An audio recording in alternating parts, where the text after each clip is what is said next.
Good evening, Democrats. Hope you had a little chance to relax after a long day with that calming music.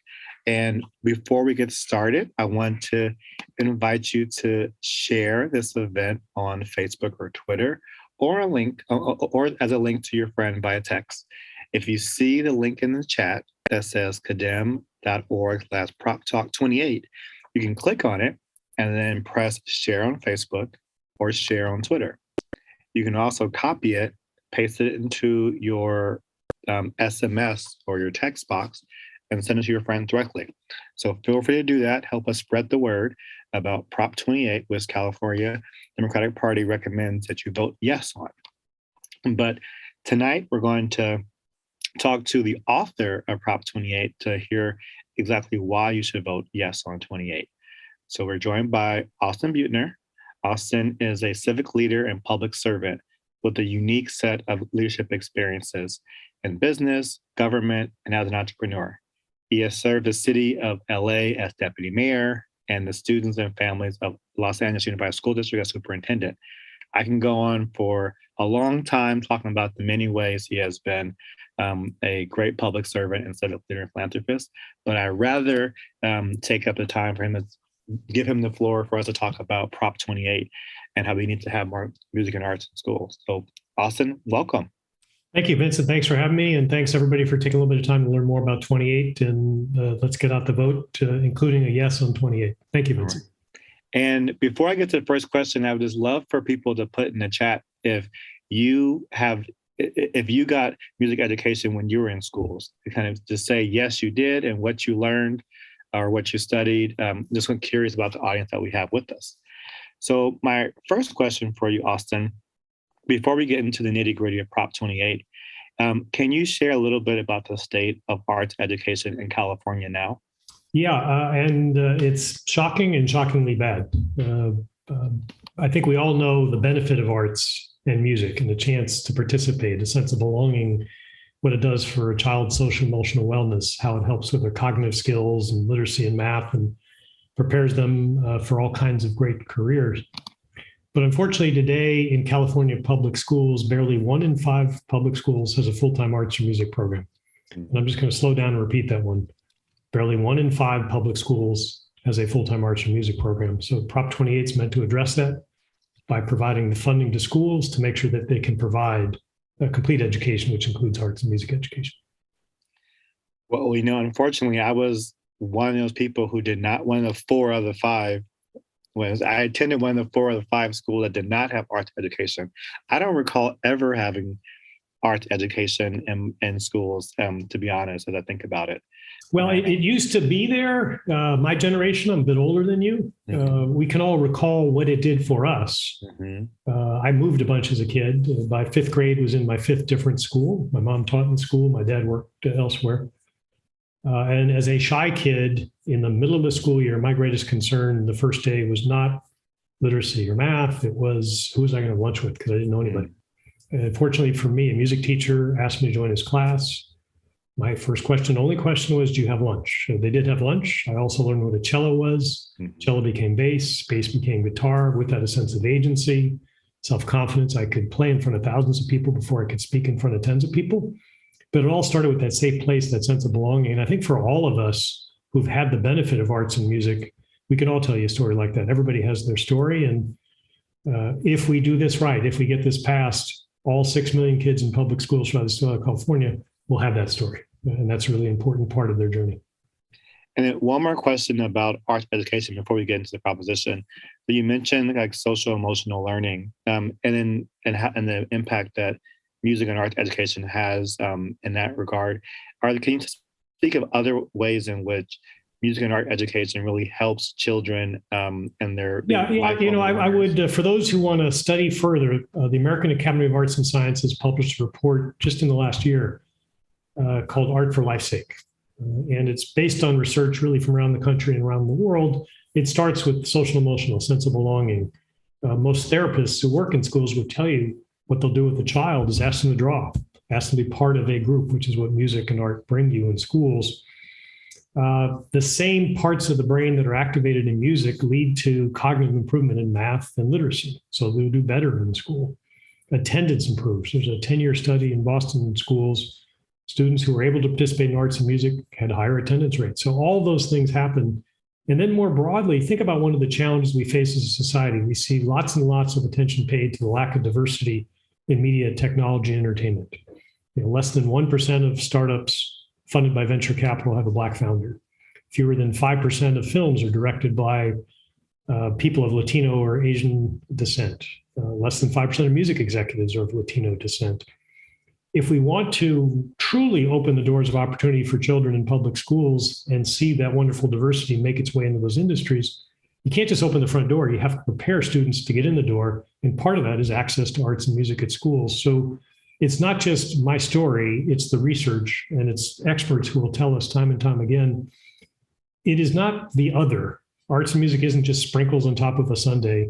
It's an essential piece. It's the glue. It's the soul that holds together literacy and math in schools. And it's a part of a complete education. And so how would Prop 28 change the status quo with regard to arts education? It addresses one issue squarely, which is the lack of adequacy in funding for public schools. I could tell you before the pandemic, and those are the last time the numbers were really apples to apples, the New York schools were funded to the tune of about $30,000 a year per student. 4 and 5 public schools in New York have a full-time arts and music program. California schools before the pandemic, about $17,000 a year per student, 1 in 5 schools in California. It's a funding issue, lack of adequacy.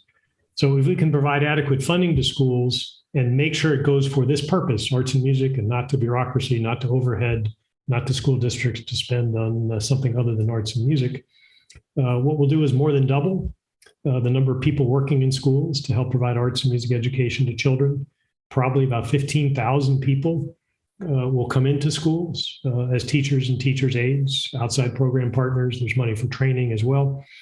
But fundamentally, what we're going to do is more than double the amount of investment being made in schools for arts and music education. It will benefit every child in every public school in the state of California, and we leaned heavily into the issue of equity. So twice as much funding will be provided to schools serving students in high needs communities, in particular with Black and Latino students. And I was going to ask you about equity.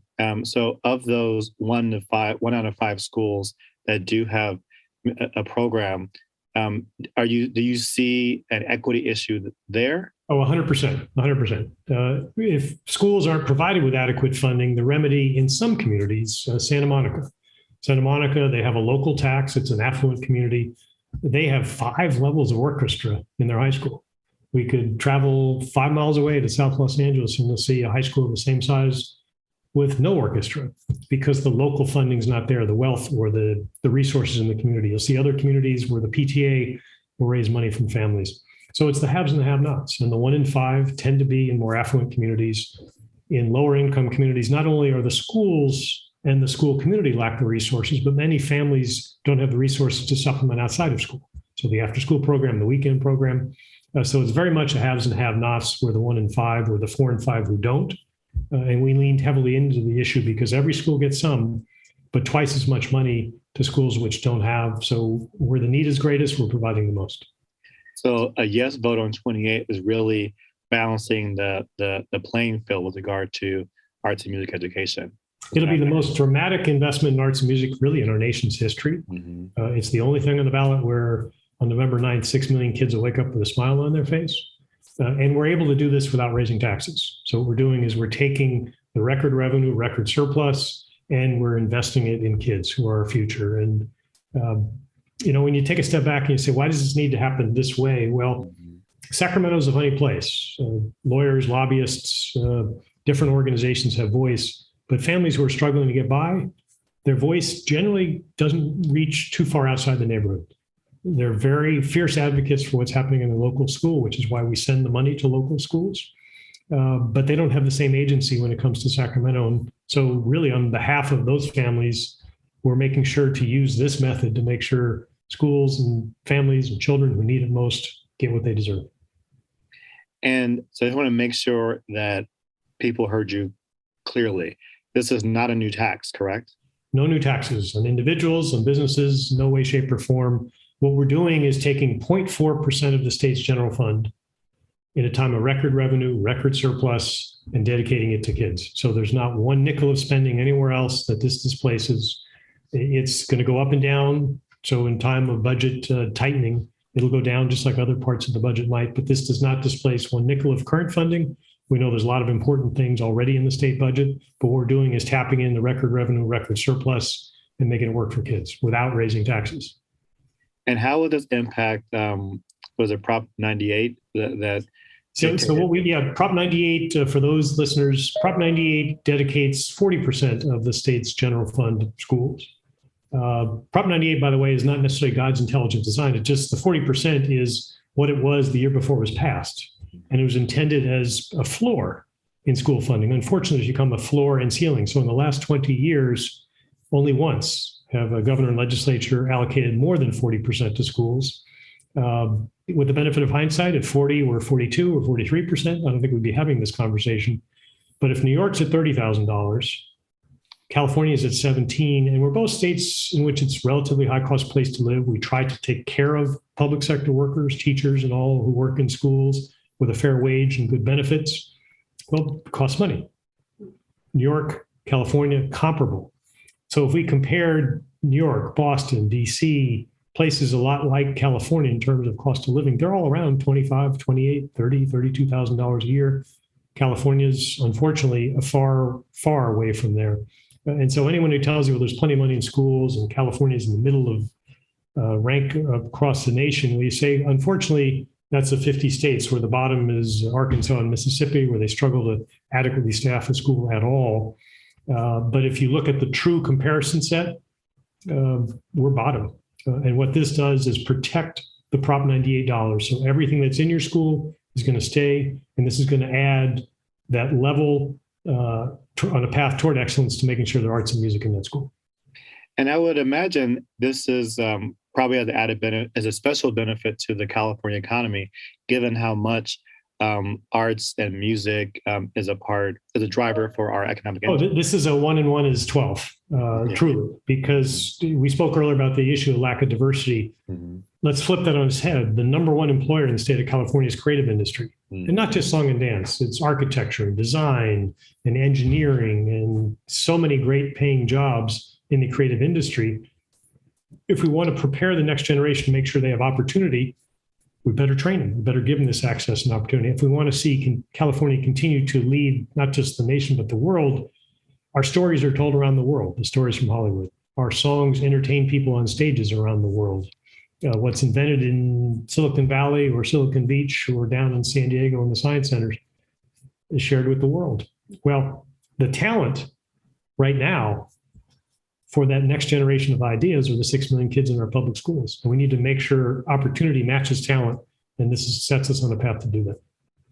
So one aspect of Prop 28 that I saw that stood out to me was how the funding would really be controlled locally. Can you speak more to that? Yeah, what we wanted to do was put agency back in the hands of school families. As a former superintendent, I can tell you the last place you want a decision made about what type of art program a school in a local neighborhood should have is some distant bureaucracy. So families, in particular those who are struggling to get by, they'll fight like heck to make their child's school better. So if we can empower them and the teachers in that school with the authority to make a decision what's best for that community. You got art, add music. You don't have either, pick art, music, dance. You got dance, add theater, filmmaking, animation. Let the school community decide. And we're empowering with a set of tools to figure out what best fits them. So each school, the only obligation they have is to prepare a report once a year to share with school families and share with the state a report which answers 3 simple questions. What did you spend the money on? How is it aligned with state standards? And what impact did it have on children? So your children may be in an elementary school down the street from mine, and you got a dance program that's going on. It's fantastic. And you're able to demonstrate that through the impact. My school has a dance program, has not got it going on. Well, the families in my school can see what's happening in your school. They have the information to make an informed decision and decide what's best for children in their school. And the funding's going to that school. So districts in Sacramento, the bureaucracy can't redirect the funding or take it and use it for something else. And can you just clarify? So the control is by school or by district? By school, by school. So the funding, you will know now if you're a school community, we based it off the prior year's Prop 98 amount, just by definition. So you can actually run the calculation to know, starting in the school year, which starts July 1st of next year, exactly how much money is going to be at your school. So a certain base amount plus double that amount for every Title I child in that school. You know how much you got. It's going to flow technically through the school district because that's the way school funding works in the state of California. But the district can't siphon off any of the money. No more than 1% can be spent on administration. So 99+% goes to that school to use for the benefit of children in that school. Gotcha. So who supports Prop 28 besides the California Democratic Party? Yeah, I got to say just about everybody. We're really just so pleased and proud of the coalition that we put together. So folks who work in schools, folks who work in the creative industries, our labor partners up and down the state, business leaders in the creative industry, from the Universal Musics and the Illuminations and the NBC Universal and a whole host of business leaders, tech leaders like Snapchat, community organizations like the Urban League and the California Community Foundation, and arts organizations. And lots of people, probably a lot more famous than you and I, from the Dr. Dre's to the Issa Raes and the Katy Perrys. And there was a headline in the paper the other day, because I did an event at a school with Dr. Dre, Jimmy Iovine, and Lil Baby. And the headline was, what do Dr. Dre, Lil Baby, and Jimmy Iovine and Austin Buter have in common? And my daughter, without missing a beat, said, absolutely nothing, Dad. But the answer, of course, was we are all supporters of Prop 28. So we've got an amazing coalition. And if you open your voter guide, you'll see on the left side of the page the arguments why you should vote yes. You look on the right side of the page, you'll see it's blank. But for the words, no argument was submitted in opposition to Prop 28, because there is no argument in opposition. And I'm not an expert on state ballot initiatives, but I cannot recall the last one where there was literally no opposition to this initiative. And I Googled a lot to try to find any opposition, to be able to try to anticipate what people might want to ask. The one thing that I found, and I'd love to speak to this, was a critique of tying more of the state's revenue to a guaranteed expenditure. I'm just curious your thoughts about that. Yeah, sure. I view that as sort of an academic argument. Mm-hmm. So we're balancing the needs of kids against some academic argument. And the academic argument rings hollow to me. That's not how Sacramento works. If each year the legislature had an open and transparent conversation about where every dollar goes, I'm confident kids would win. Mm-hmm. That's not how it works. So I believe the end justifies the means in this particular instance, and it's going to kids. But the academic argument that someday, hypothetically in the future, 15 years down the road, the state might want to spend it somewhere else. Well, what do you tell the child today, the 8 and 10, who do not have arts and music at their school? Sorry, hypothetically, 15 years down the road, we might want to do something else. You go, well, actually, I want to help that kid today. Now, before we get too convinced this is going to pass, and I think it should, I hope it does. We're working hard to make sure that's the case. Let's remember, 25% of Californians vote against chocolate ice cream, right? So there will be people who vote no just because they want to vote no. And so my goal in this conversation, and I hope others who are with us, is to let people know this is the feel-good story of 2022. We're going to help kids. It does not cost anybody a nickel. And don't get bogged down with the naysayers. This is really a feel-good story. It is political because it's on the ballot, but with literally no opposition. This is a chance to reach to voters who might have a question about something else in the ballot and start on a positive note, I guess, pun intended. This is a good one. A few questions from the audience. One, does each school need to prove that the money goes to the arts? Yeah, well, like all state funding, it's subject to audit.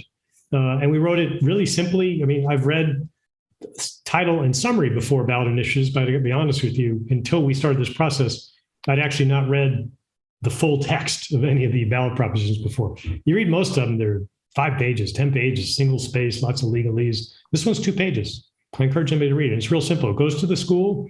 We define what arts and music is. The state standards exist. So it's everything from more traditional forms, theater, song, and dance, to more contemporary forms of expression, beat making, animation, screenwriting, filmmaking, and so on.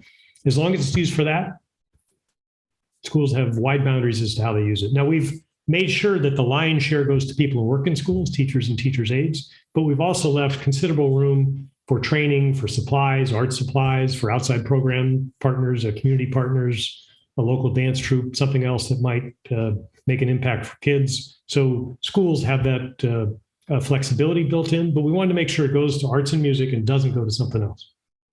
And I think you mentioned there are about 15,000 positions that will be created up and down the state. Yeah. There's a question, are there enough people ready and qualified to fill those positions when Prop 28 passes? Yeah, probably not tomorrow, but I'll put this in the world of opportunity and high-class problem. We wrote it carefully and flexibly. So teachers and teachers' aides, teachers meaning a full-time credentialed position, where that is your full-time career and avocation. Teachers' aides, where it might be full-time, it might be part-time. And I think one of the exciting opportunities is think of those in the creative industry today who might be balancing a career as a professional drummer, a session drummer, where you're only making a living when the name artist shows up, shortly after midnight to record an album. Now that same individual may go home and walk their child to school at dark 100 in the morning. Well, if they can balance and maybe work in a school part-time, help teach children drumming, and on weekends be in the studio, they can have their cake and eat it too, and children will benefit all the same. So I think in the short term, we're going to see that flexibility. In the longer term, I think we're going to see people who want to have a career working with children with good benefits and the stability it provides. But schools haven't been able to offer that before, right? Arts and music funding was the first to be cut, never to be restored, unfortunately. So if you graduate today and you have an interest and a passion in music and you want to be in a school, I, as a school leader, might be able to say to you, now, Vincent, we're creating a program, and this can be 5 years, 10 years, 15 years. Help us build it. So it provides continuity for people who want to have that career. It also provides continuity for the children. So the child like me who gets cello in 5th grade can take bass or cello in 6th grade. So for the first time ever, schools will know they have a reliable and stable base of funding in this area. And we think that's going to bring a whole host of talented people into schools. So 2 more questions for you. First, how can people get involved with helping to make sure that it passes? Join us, yes, on 28.org. And I think that's in the chat. We've got toolkits. We've got digital toolkits. You might see, if you're active in social media, we've had Katy Perry tweet about it. We've had a whole host of people, Sean Astin the other day, Sam Wise, people might know him from The Hobbits, all kinds of people. So share the toolkit, put your story out there and encourage others to do that. This is one of those ones that really lends itself well to grassroots organizing because everybody has a story. So share your story, but go to the website. There's a toolkit. Reach out to us directly and let us know what we can do to help share your story and others. This is something that is vibrant and relevant in literally every local community up and down the state. Every preschool through 12th grade child in the school they're in, from Shasta all the way down to San Diego, will benefit, and we want to make sure they all hear about it. And so you mentioned they can reach out to the campaign if that they want to be more supportive. And we have people from county committees and clubs and things around the state. Who should they reach out to, or who should they email? That's a darn good question. I'm not. You can get back to me, and I'll get back to you with a name. For an email. Appreciate that, and let us know how we can support anybody, because this is that story, and what you'll see in your community. All of the leaders in the Democratic Party who are participating here today, you'll find labor partners in your local community. Mm-hmm. You'll find artists and musicians who want to collaborate with you, and what we'll do is try to help you make those connections. And last question, and just to make sure people really remember what this is all about, kids.